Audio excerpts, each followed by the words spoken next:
आंदोलन जे आहे त्याची सुरुवात केलं आपल्याला पाहायला मिळतंय.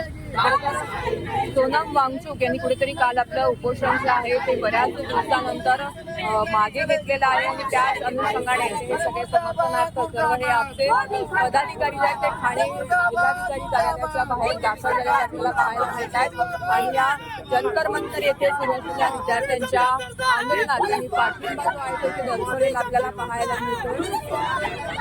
मोदी सरकारचा जाहीर निषेध जो आहे तो या ठिकाणी या सर्व आपच्या पार्टीच्या वतीने नोंदवण्यात आलेला आहे. त्या विद्यार्थ्यांवरती मोठ्या प्रमाणावरती अत्याचार होईल आपल्याला पाहायला.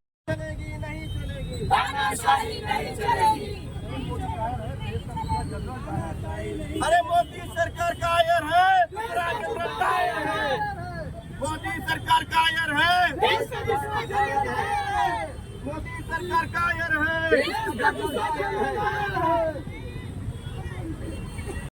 प्रकरणाला वेगळं वळण आल्यानंतर नरेंद्र मोदी यांनी जे फक्त एक बेसिक व्हिडिओच्या मार्फत आम्ही कारवाई केलेली नाहीये, फक्त कारवाई करू असं आश्वासन नुसतं दिलेलं आहे.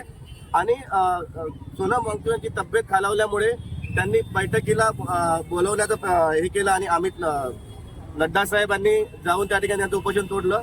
परंतु त्यांचंही म्हणणं असं आहे की आमची मागणी उपोषण तोडलं म्हणजे आंदोलन संपलेलं नाहीये.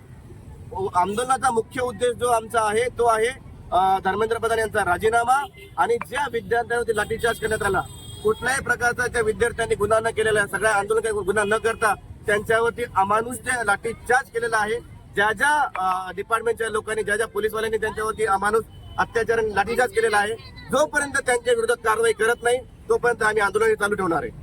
काय आता मागणी आहे? धर्मेंद्र प्रधान यांनी अद्याप किंवा राजीनाम्या संदर्भात मोदी यांनी एकही वक्तव्य केलेलं नाहीये किंवा माध्यमांसमोर देखील मोदी आलेले नाहीये. स्वतः फेसबुक लाईव्हच्या माध्यमातून त्यांनी खरं तर मानुषपणे हत्या झालेली आहे किंवा मारहाण जी झालेली आहे कसं बघताय? देशाचा प्रधानमंत्री असा असतो की त्यांनी जे लोक मोर्चा करतात, ज्यांच्या भरोशावर ते निवडून आलेले आहे, त्यांच्या मध्ये जाऊन त्यांनी आश्वासन द्यायला पाहिजे होतं की ठीक आहे मी याच्यावरती कारवाई करतो आणि कारवाईचे आदेश द्यायला पाहिजे होते.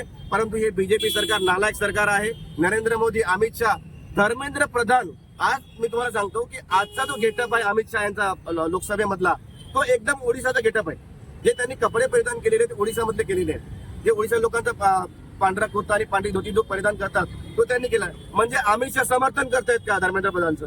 असं काय राहिलंय की त्यांना काय धर्मेंद्र प्रधान फंड येतोय का? की त्यांना असं काय झालं की या लोकांचा जीव जाणं त्यांना मान्य आहे परंतु धर्मेंद्र प्रधानचा राजीनामा यांना मान्य नाहीये?